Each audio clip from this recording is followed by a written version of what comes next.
नमस्ते, स्वागत है आपका होम कनेक्ट बुलेटिन में।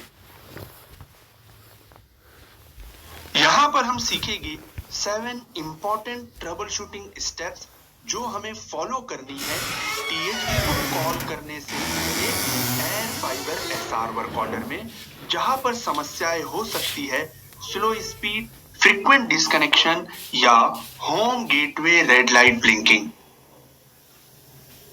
अब देखते हैं ये 7 प्री चेक्स क्या रहेंगे टीएचडी को कॉल करने से पहले। सबसे पहले हम चेक करेंगे हमारे ओडीयू पर आ रहे आरएसआरपी और एसआईएनआर वैल्यू को।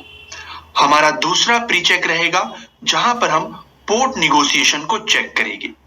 हमारा तीसरा प्री चेक जहां पर हम लैन केबल टेस्टर की मदद से केबल कनेक्टिविटी को चेक करेंगे। हमारा चौथा प्री चेक जहां पर हम होम गेटवे पर हमारे स्पीड टेस्ट को परफॉर्म करेंगे। हमारा पांचवा प्री चेक जहां पर हम डिप्लॉय मोड को चेक करेंगे, फर्मवेयर वर्जन अपडेट है कि नहीं वो चेक करेंगे और हमारे वैन स्टेटस को देखेंगे। हमारा छठा प्री चेक रहेगा जहां पर हम होम गेटवे का फैक्ट्री रीसेट करेंगे और हमारा लास्ट यानी 7th प्री चेक रहेगा ओडीयू का रीसेट।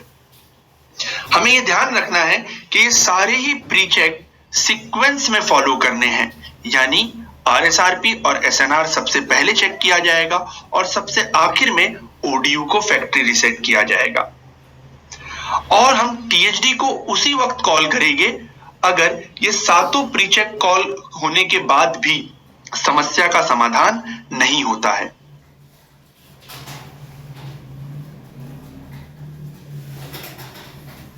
यहां पर हम देखेंगे इंस्टॉलेशन हो जाने के बाद या एसआर वर्क ऑर्डर आने पर ओडीयू पर आरएसआरपी और एसआईएनआर किस तरीके से चेक किया जाता है।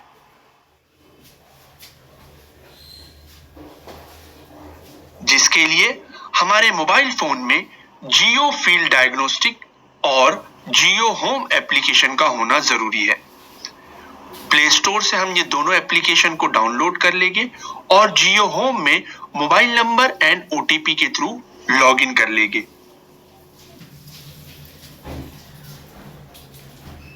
जियो होम एप्लीकेशन में लॉगिन हो जाने के बाद अब हम जियो फील्ड डायग्नोस्टिक एप्लीकेशन को ओपन करेंगे और यहां पर हमें ध्यान रखना है, हमें यहां पर लॉन्च आइकन पे क्लिक करना है। क्लिक करने के बाद यहां पर हमें इंस्ट्रक्शंस मिलेंगे कि हमें हमारे ओडीयू को स्कैन करना है। अब हमें यहां पर ध्यान देना है कि हमारा ओडीयू इस समय एक्टिव हो, उसे पावर सप्लाई मिल रही हो। हम नेक्स्ट पे क्लिक करेंगे और ओडीयू के पीछे दिए गए क्यूआर कोड को स्कैन करेंगे। क्यूआर कोड स्कैन करने के बाद जियो फील्ड डायग्नोस्टिक एप्लीकेशन से हमें इंस्ट्रक्शंस मिलेंगे कि जियो होम एप्लीकेशन को ओपन किया जाए। क्लिक करने पर हमें यहां पर इंस्ट्रक्शंस मिलेंगे कि हमें यह सुनिश्चित करना है कि हमारा आउटडोर यूनिट एक्टिव है, यानी उसे पीओई के थ्रू पावर सप्लाई मिल रही है। नेक्स्ट करने के बाद अब हमें यहां पर हमारे मोबाइल फोन में ब्लूटूथ टेथरिंग ऑन करनी है और ओडीयू के करीब ही रहना है, जहां पर हमें ओडीयू के थ्रू एक पेयरिंग रिक्वेस्ट आएगी।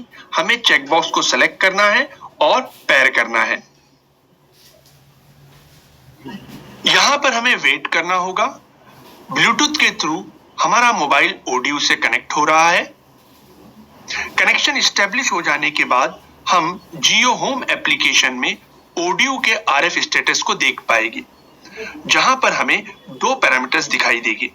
पहला कवरेज यानी आरएसआरपी और दूसरा एसआईएनआर। हमें यहां पर ध्यान देना है और सुनिश्चित करना है कि हमारे दोनों ही पैरामीटर्स के सामने ग्रीन कलर प्रेजेंट हो। हमारा आरएसआरपी -109 डीबीएम से बेटर होना चाहिए और हमारा एसआईएनआर 0 और अबो होना चाहिए। सेटअप कंप्लीट करने के बाद यहां पर हमें स्टेप 13 जेपीडब्ल्यू टोकन एक्सपायर इस तरीके का एक नोटिफिकेशन आएगा। हमें यहां पर ध्यान रखना है, यहां पर हमें ओके प्रेस नहीं करना है, यहां पर हमें एग्जिट करना है, क्रॉस सिंबल पे क्लिक करना है। अगर हमारी RSRP SNR value permissible limit में नहीं है तो यहां पर हमें सबसे पहले दो इंपॉर्टेंट चीजों को सुनिश्चित करना है। पहला, हमारा ODU रूफटॉप पर ही इंस्टॉल हो, और दूसरा, हमारे ODU के सामने 3 से 5 मीटर की दूरी तक कोई दीवार या वाटर टैंक प्रेजेंट ना हो। ये चेक कर लेने के बाद हम जियो पार्टनर वर्ल्ड एप्लीकेशन में उस पर्टिकुलर लोकेशन के लिए ODU इंस्टॉल करने के लिए P1, P2 और P3 इन एंगल्स की डिटेल्स को चेक करेगी और देखेंगे क्या हमारा ODU P1 डायरेक्शन या P2 या P3 इन्हीं डायरेक्शन में अलाइन है या नहीं। अगर नहीं है तो उसे P1 डायरेक्शन में अलाइन करेंगे और RSRP और SNR वैल्यू को दोबारा चेक करेंगे। और अगर हमारा ODU उसी डायरेक्शन में अलाइन है तो उसे हॉरिजॉन्टली और वर्टिकली रीअलाइन करके दोबारा चेक करेंगे। और चेक कर लेने के बाद फिर बारी आती है स्पीड टेस्ट की। अगर ODU रीअलाइन करने के बाद भी हमारी स्पीड सेटिस्फैक्टरी नहीं है, तभी हम हमारे ODU को P2 या P3 डायरेक्शन में अलाइन करेंगे। और P2 और P3 डायरेक्शन में अलाइन करने के बाद भी स्पीड की समस्या का समाधान नहीं होता है, तभी हम टेक्निकल हेल्प डेस्क टीम यानी THD में कॉल करेंगे। इस वीडियो में हमने सीखा है RSRP और SNR वैल्यू चेक करने की प्रोसेस,